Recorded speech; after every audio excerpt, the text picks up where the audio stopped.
Bismillahirrahmanirrahim. Assalamu alaikum students. My name is Muhammad Usman Salim. I am from UGI Chemistry Department. Students, orientation in electrophilic substitution reaction. मैंने last lecture में भी आपसे कहा था कि बहुत इंपॉर्टेंट टॉपिक है ये. समटाइम्स चीज़ों की लेंथ देखना या जो आपके पास स्टफ़ लिखा है टॉपिक में उसे देखना इम्पॉर्टेंट नहीं है. सम टाइम हमारे लिए उस स्टफ़ में से कॉन्सेप्ट गेन करना इम्पॉर्टेंट है. बहुत ही इम्पॉर्टेंट लेक्चर है ये. आपके बोर्ड जो है वो पेपर पॉइंट ऑफ व्यू से, एंट्री टेस्ट जो है वो उस पॉइंट ऑफ व्यू से भी बहुत ज़्यादा इम्पॉर्टेंट है, क्योंकि अक्सर एंट्री टेस्ट में यहाँ से MCQs वगैरह पूछे जाते हैं. तो उन MCQs को डिस्कस करने के लिए या आंसर्स देने के लिए ओबियसली हमें कॉन्सेप्ट्स का आइडिया होना चाहिए. तो आइए स्टूडेंट्स, हम हमारा जो टॉपिक चल रहा था इसका रिमेनिंग पोर्शन आज के इस लेक्चर में कंप्लीट करेंगे. हमने स्टार्ट किया था ओरिएंटेशन इन इलेक्ट्रोफिलिक सब्स्टिट्यूशन रिएक्शन, और हमने सीखा कि पहले ग्रुप की मौजूदगी में जो दूसरा ग्रुप है वो किस पोजीशन पे आके अटैच होगा, इसे कौन डिसाइड करेगा? पहले से मौजूद ग्रुप डिसाइड करेगा. और पहले से मौजूद ग्रुप दूसरे आने वाले ग्रुप को या तो ऑर्थो और पैरा पोजीशन पे अटैच करने देता है या मेटा पोजीशन पे. तो इसका मतलब यहाँ से हमारे पास दो तरह के ग्रुप्स आए थे. एक तरह के ग्रुप्स को हमने ortho and para directing groups का नाम दिया था, और दूसरी तरह के ग्रुप्स को हमने मेटा डायरेक्टिंग ग्रुप्स का नाम दिया था. तो आइए स्टूडेंट्स, हम आज सबसे पहले ortho and para directing group जो है इनकी स्टडी जो है वो स्टार्ट करेंगे. तो students, ortho and para directing groups,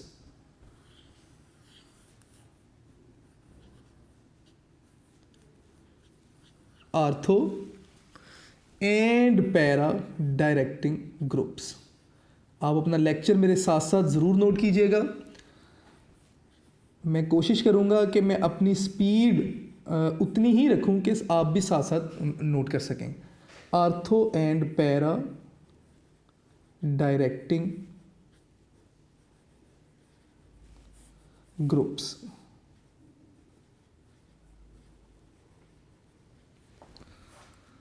अब ये आर्थो और पैरा डायरेक्टिंग ग्रुप्स क्या हैं या इनके प्रॉपर्टीज़ क्या हैं, हम सबसे पहले तो उन चीज़ों को डिस्कस करेंगे.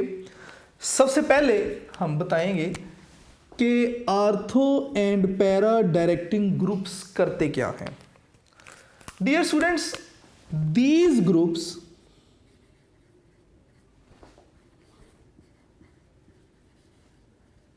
Release electron density towards benzene ring. ये ग्रुप्स क्या करते हैं? ये अपनी इलेक्ट्रॉन डेंसिटी बेंजीन रिंग की तरफ जो है वो रिलीज करते हैं. ठीक है. दूसरी बात, जब ये अपनी इलेक्ट्रॉन डेंसिटी बेंजीन रिंग पे रिलीज करते हैं तो क्या होता है? ओबियसली अपने इलेक्ट्रॉन बेंजीन को दे रहे हैं, तो इसका मतलब बेंजीन पे नेगेटिव चार्ज आएगा, और बेंजीन में 6 पोजीशंस में कुछ पोजीशंस ऐसी होंगी जहां पे नेगेटिव चार्ज ज़्यादा होगा, मतलब कि वो इलेक्ट्रोफाइल के अटैक करने के लिए ज़्यादा अवेलेबल होंगी. तो हम यहाँ पे लिख देंगे facilitating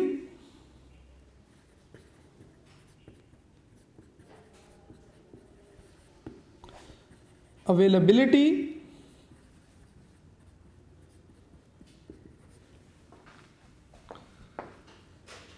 of attack for electrophile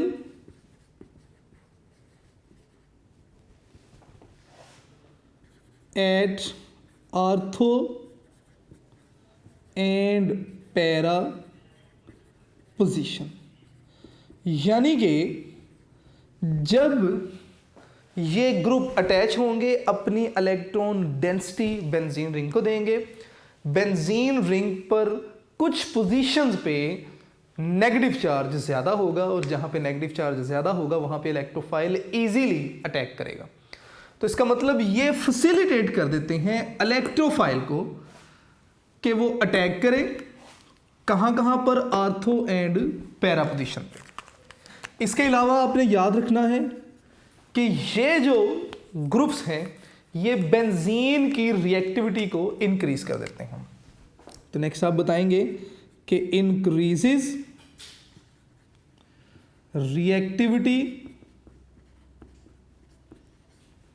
of benzene, कि इन्होंने क्या किया, बेंजीन रिंग की रिएक्टिविटी को इंक्रीज कर दिया।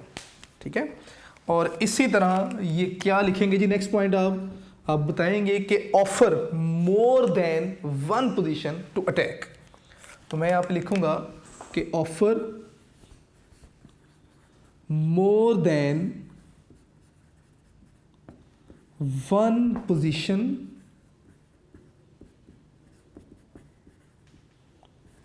फॉर अटैक, कि एक से ज़्यादा पोजीशन जो है वो ऑफर करेंगे अटैक के लिए। और किसके अटैक के लिए, इलेक्ट्रोफाइल के अटैक के लिए।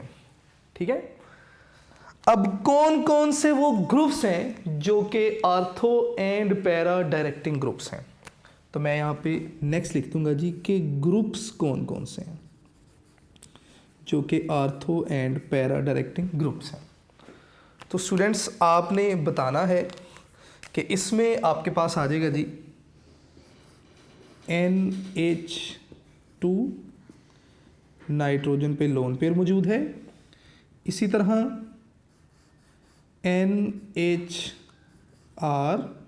नाइट्रोजन पे लोन पेयर मौजूद है, इसी तरह NR2 नाइट्रोजन पे लोन पेयर मौजूद है, इसी तरह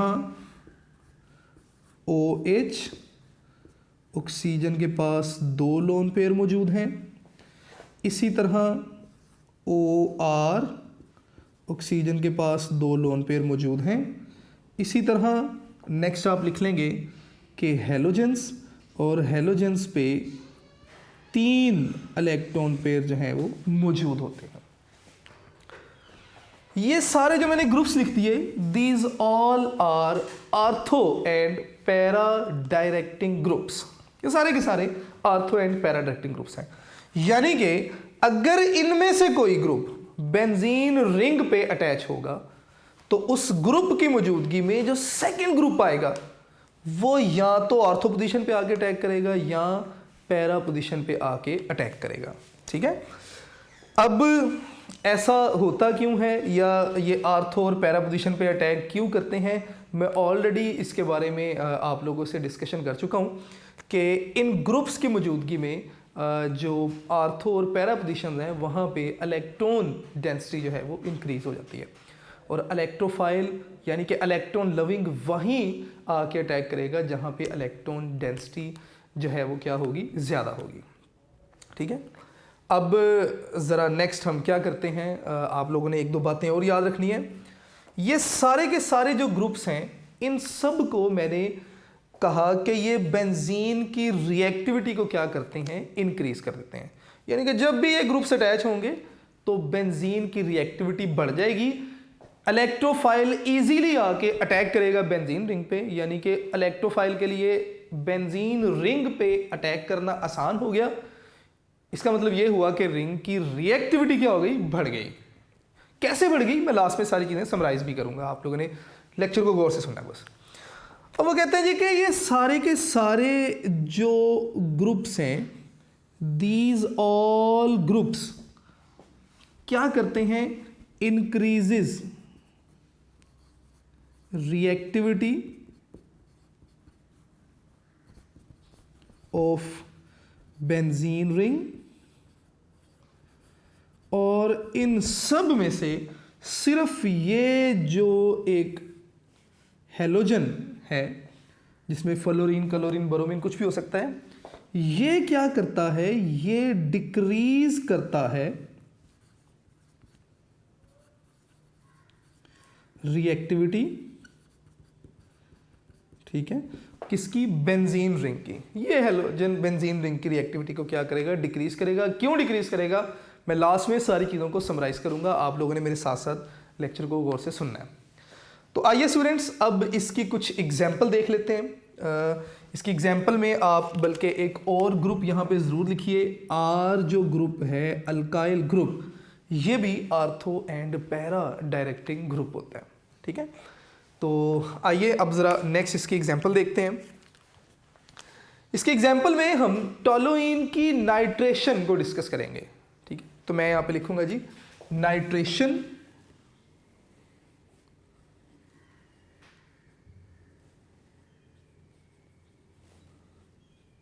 नाइट्रेशन ऑफ टोलुइन।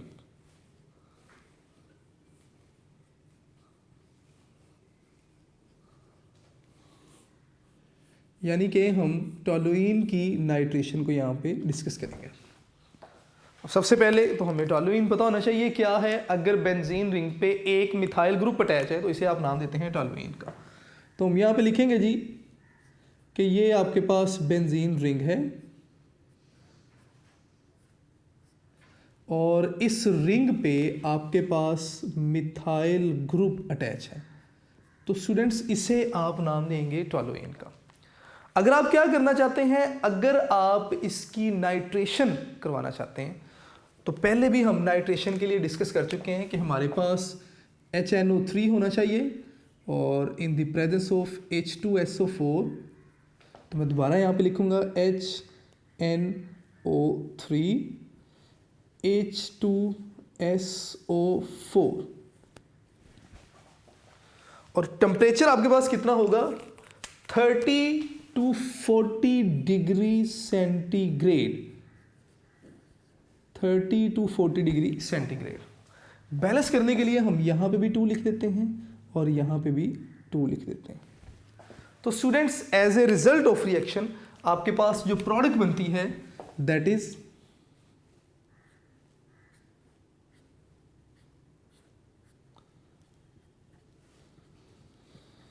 टोलुइन। मैंने एज इट इज लिख दिया। एक नाइट्रो ग्रुप अटैच हो जाएगा जी आर्थो पोजीशन पे और एक नाइट्रो ग्रुप अटैच होगा पैरा पोजीशन पे।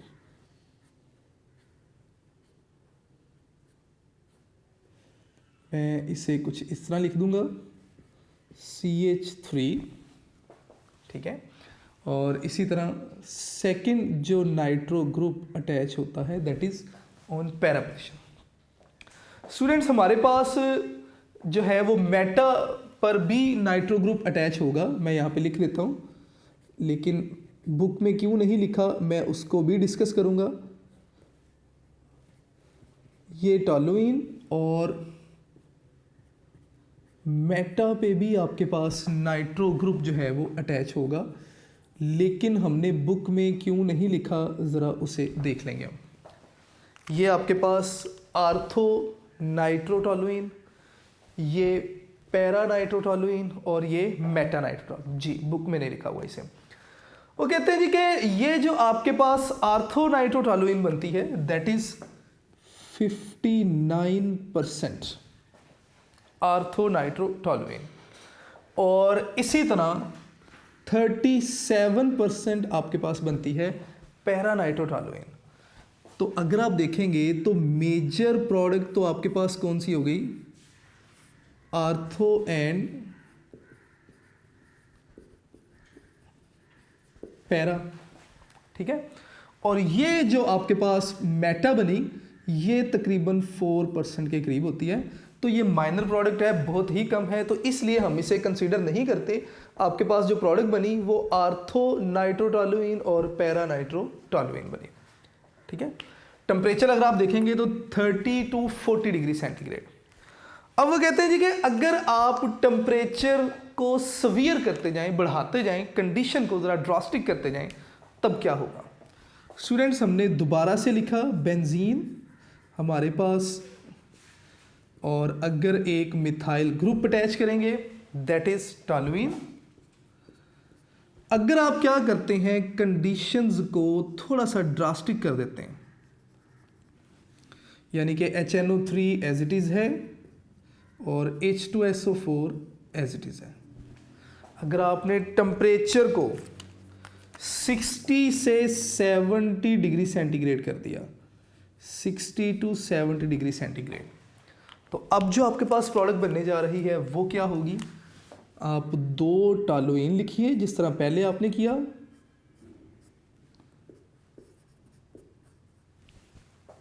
ठीक है, ले जी। और इसी तरह मैं एक बार और टॉलुइन लिख रहा हूँ।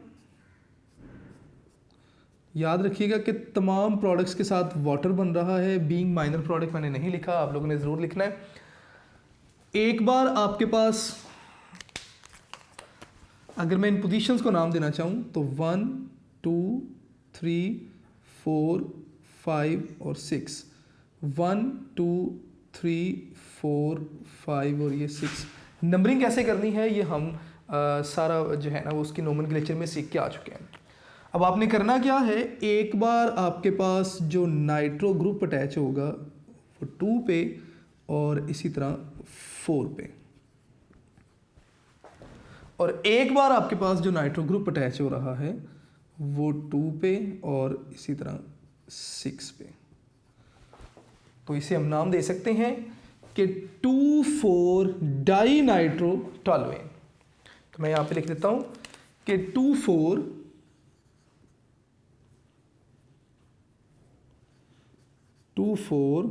Die N capital nitro toluene, और इसे अगर आप नाम देंगे तो 2,6 डाई नाइट्रो टॉलुइन। अगर आप टेम्परेचर और भी बढ़ा देते हैं, अगर आपने टेम्परेचर बढ़ाकर कितना कर दिया, 100 डिग्री सेंटीग्रेड कर दिया, टॉलुइन बिल्कुल सेम रिएक्शन, कुछ आपको दोबारा से याद करने की ज़रूरत नहीं है, बिल्कुल सेम रिएक्शन। आपके पास HNO3 plus H2SO4।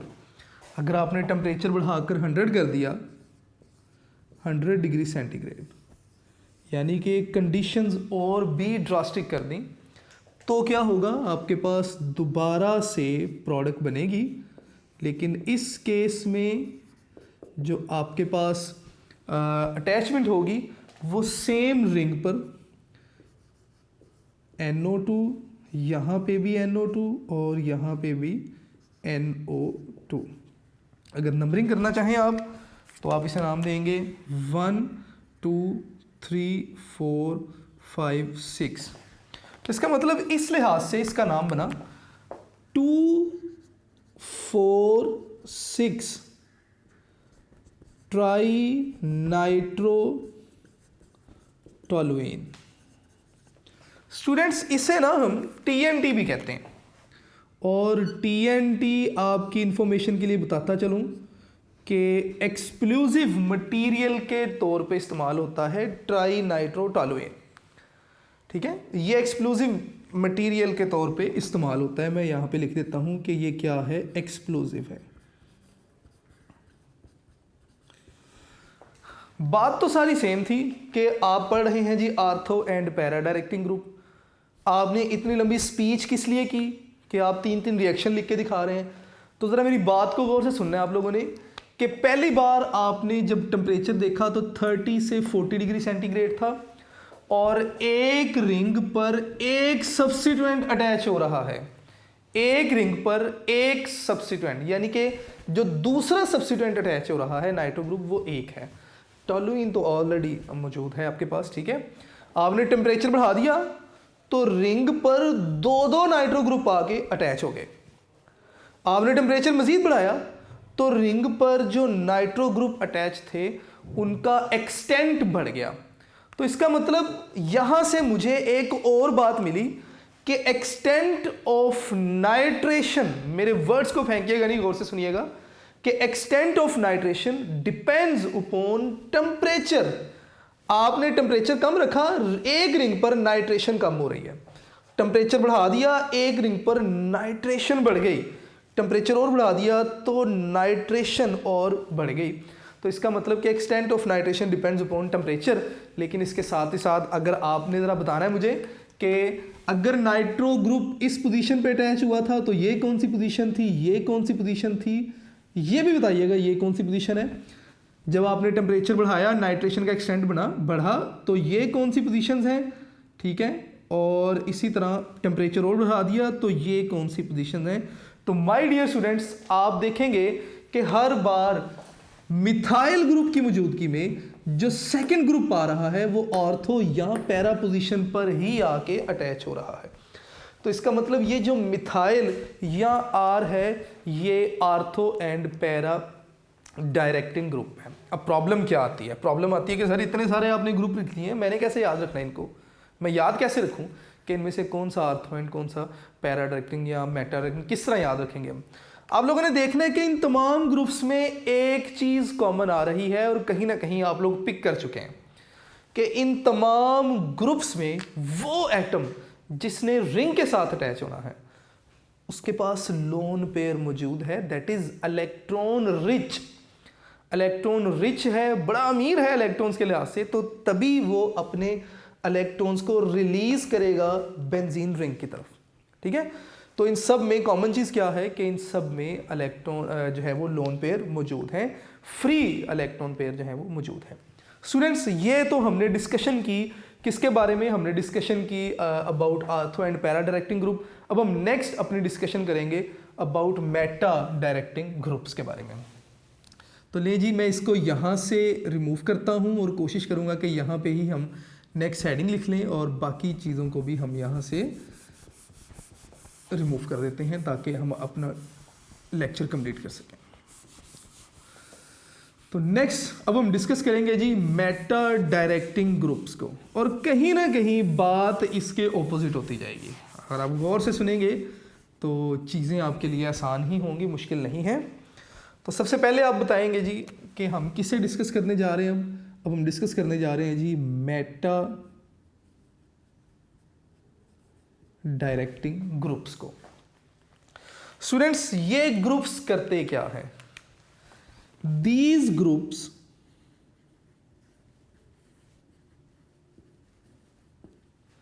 withdraw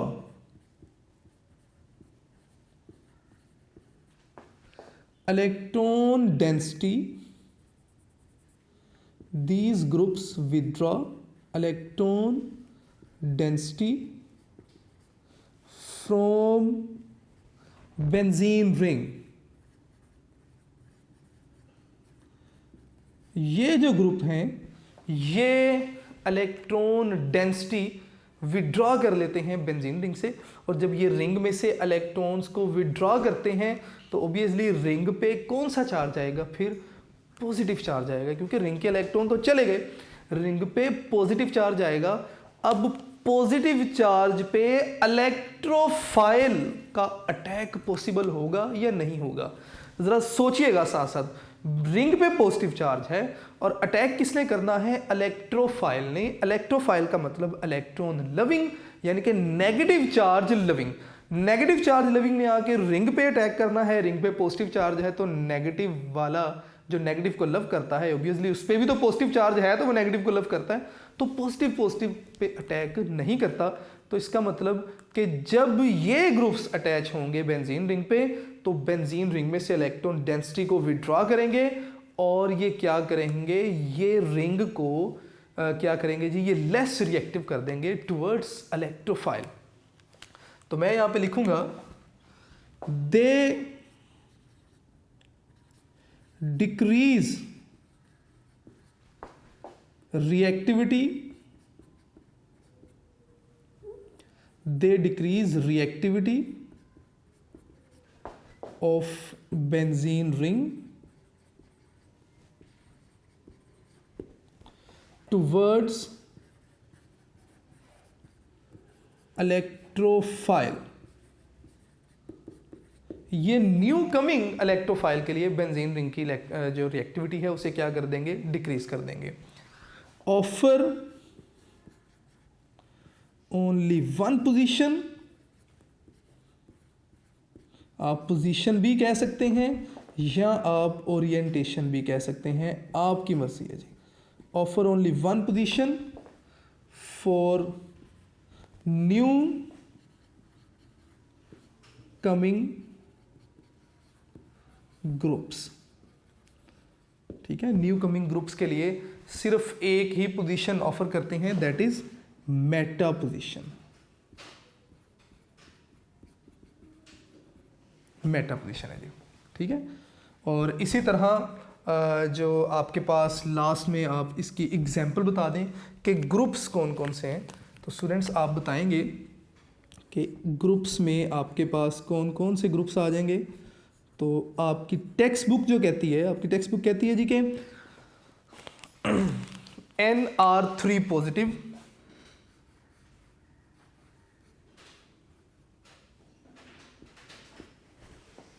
NR3 है पॉजिटिव। इसी तरह सायानाइड ग्रुप है।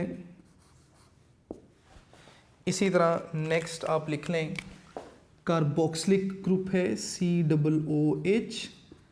इसी तरह आपके पास एल्डिहाइडिक ग्रुप है CHO। इसी तरह जी नेक्स्ट आप लिख लें NO2 एटसेट्रा। स्टूडेंट्स अब ये जो ग्रुप्स हैं ये सारे के सारे क्या हैं, मेटा डायरेक्टिंग ग्रुप्स हैं। यानी कि इनकी मौजूदगी में अगर ये ऑलरेडी रिंग पे मौजूद है तो इनकी मौजूदगी में जो सेकंड सब्स्टिट्यूएंट आके अटैच करेगा वो मेटा पोजीशन पे अटैक करेगा। क्यों? वो इसलिए क्योंकि अगर ये ग्रुप्स मौजूद हैं तो इनकी मौजूदगी में क्या होगा, मैं पहले बता चुका हूं कि दे विड्रॉ इलेक्ट्रॉन डेंसिटी। ये इलेक्ट्रॉन डेंसिटी को विड्रॉ करेंगे। तो जब इलेक्ट्रॉन डेंसिटी अपवर्ड चली जाएगी रिंग में से तो ऑब्वियसली रिंग पर पॉजिटिव चार्ज आएगा, इस पोजीशन पर पॉजिटिव चार्ज आ जाएगा, इस पोजीशन पर और इस पोजीशन पर भी पॉजिटिव चार्ज। तो इसका मतलब जब इलेक्ट्रोफाइल ने आना है, let's say this is electrophile.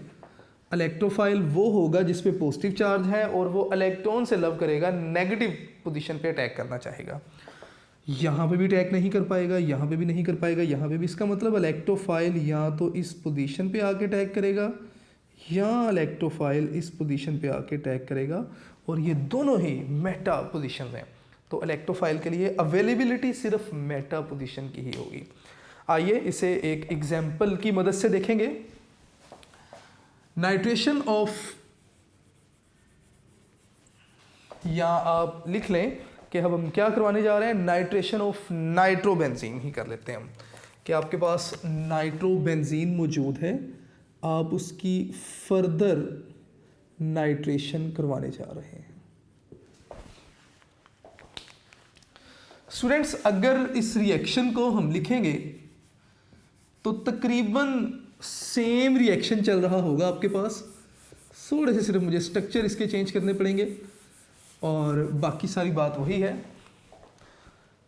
Let's suppose कि ये आपके पास बेंजीन रिंग है और अगर मैं इससे नाइट्रोबेंजीन बनाना चाहता हूं तो इसका मतलब मुझे एक नाइट्रो ग्रुप अटैच करना पड़ेगा।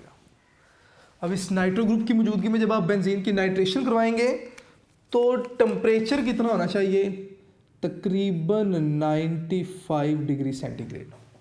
95 डिग्री सेंटीग्रेड पे ये रिएक्शन होगा और आपके पास बेंजीन की नाइट्रेशन होगी और मैं इस नाइट्रेशन के रिजल्ट्स को कुछ इस तरह लिखूंगा कि ये नाइट्रोबेंजीन और जो सेकंड नाइट्रो ग्रुप अटैच होगा वो मेटा पोजीशन पे होगा।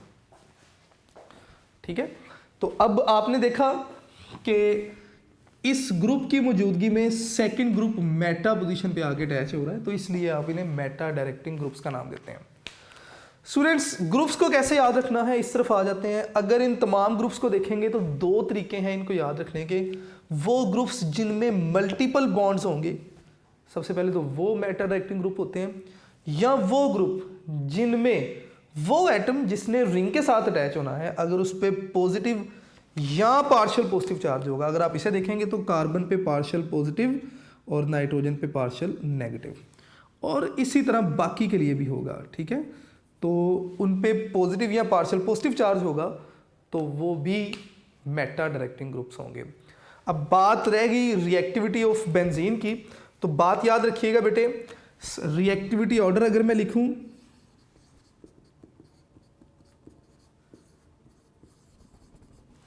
रिएक्टिविटी ऑर्डर में अगर आप देखना चाहते हैं तो आपने बताना है कि सबसे ज़्यादा रिएक्टिव ओपी बेंजीन होगी, यानी कि ortho and para directing group अगर बेंजीन के साथ अटैच होंगे तो ओपी बेंजीन। उसके बाद आपके पास आ जाती है जी बेंजीन, उसके बाद आपके पास आ जाएगी जी क्या जी, एम बेंजीन, यानी कि मेटा डायरेक्टिंग ग्रुप अगर अटैच है, और लास्ट में आपके पास आ जाएगा जी एक्स बेंजीन, जिसका मतलब है अगर बेंजीन के साथ हेलोजन अटैच है तो रिएक्टिविटी और भी डिक्रीज हो जाएगी। स्टूडेंट्स इसकी एग्जांपल अगर आपने देखनी है तो ओपी बेंजीन का मैंने रिएक्शन लिखा था, मैंने आर्थो पैरा डायरेक्टिंग ग्रुप का रिएक्शन, आपने लास्ट जो रिएक्शन देखा था उसमें जब टोलुइन अटैच है तो टेम्परेचर आपके पास कितना था, जब टोलुइन की आप नाइट्रेशन करवा रहे हैं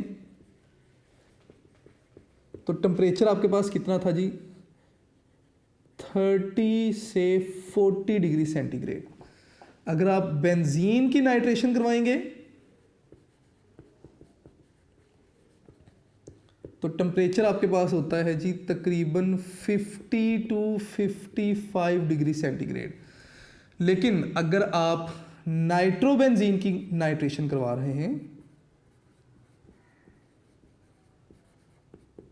नाइट्रोबेंजीन की नाइट्रेशन अगर आपने करवाई तो इसके लिए जो टेम्परेचर था दैट वाज 95 डिग्री सेंटीग्रेड। तीनों कंडीशन में ज़रा देखिए, नाइट्रेशन कहाँ पे आसान है, जब टोलुइन है, ortho and para directing group attach है तो नाइट्रेशन कंपैरेटिवली इजी है, 30 से 40 डिग्री सेंटीग्रेड इजीली नाइट्रेशन, यानी कि बेंजीन रिंग रिएक्टिव हो गया। खाली बेंजीन अगर आप देखते हैं तो थोड़ा सा ज़्यादा टेम्परेचर देना पड़ रहा है, यानी कि बेंजीन रिंग की रिएक्टिविटी कम होगी, आपको टेम्परेचर ज़्यादा देना पड़ रहा है, फिर नाइट्रेशन हो रही है। लेकिन अगर आप मेटा डायरेक्टिंग ग्रुप नाइट्रोबेंजीन देखते हैं, उसकी नाइट्रेशन करवा रहे हैं, तो मेटा ने क्या किया, बेंजीन रिंग की रिएक्टिविटी बहुत कम कर दी, आपको कंडीशन ज़्यादा सीवियर करनी पड़ रही हैं नाइट्रेशन के लिए। तो ये बेटे कुछ एक चीज़ें थी, आप लोगों ने अच्छे तरीके से इसे याद करना है, ठीक है। लास्ट में आपके पास एक कंपैरिजन आ जाता है अल्केन, अल्कीन और अल्काइन और बेंजीन का। तो बड़ी सिंपल बातें मैं आपसे दो लफ्ज़ों में बात ख़त्म करूँगा कि अल्केन में सारे के सारे बॉन्ड सिग्मा बॉन्ड हैं, लिहाजा अल्केन में जो है वो उनकी स्टेबिलिटी सबसे ज़्यादा होगी, रिएक्टिविटी सबसे कम होगी, ठीक है। कौन से रिएक्शन शो करते हैं, कौन से नहीं करते, ये हम 8th चैप्टर में डिस्कस करके आ चुके हैं अच्छे तरीके से। अल्कीन में एक पाई बॉन्ड आ जाता है, पाई बॉन्ड वीक बॉन्ड है, टूट जाएगा जल्दी अल्कीन रिएक्टिव हो जाएगी, इसका मतलब इसकी रिएक्टिविटी ज़्यादा है। अल्काइन में 2 पाई बॉन्ड है, जहाँ पे 2 पाई बॉन्ड आ जाएंगे एक सिग्मा बॉन्ड, वहाँ पे स्टेबिलिटी बढ़ जाएगी, ठीक है। इसका मतलब अल्काइन भी स्टेबल हो गए, और बेंजीन में वैसे ही सिंगल डबल बॉन्ड रेजोनेंस मौजूद है, तो इसका मतलब स्टेबिलिटी वहाँ पे भी ज़्यादा है। तो सबसे ज़्यादा स्टेबल कौन होंगे, अल्केन्स होंगे, फिर बेंजीन, फिर अल्काइन, और लास्ट में जो स्टेबिलिटी आ जाती है वो आती है अल्कीन्स की। और अगर आप रिएक्टिविटी देखना चाहते हैं तो सबसे ज़्यादा रिएक्टिव आपके पास अल्कीन है, फिर अल्काइन, फिर आपके पास बेंजीन और फिर अल्केन। तो बेटे ये आप लोगों ने इसको खुद से पढ़ लेना अच्छे तरीके से। और हमारा 9th चैप्टर यहाँ पे कंप्लीट हुआ, और इंशाल्लाह नेक्स्ट लेक्चर में हम इस चैप्टर की एक्सरसाइज को डिस्कस करेंगे। अपना ढेर सारा ख्याल रखिएगा बेटे। अस्सलाम वालेकुम।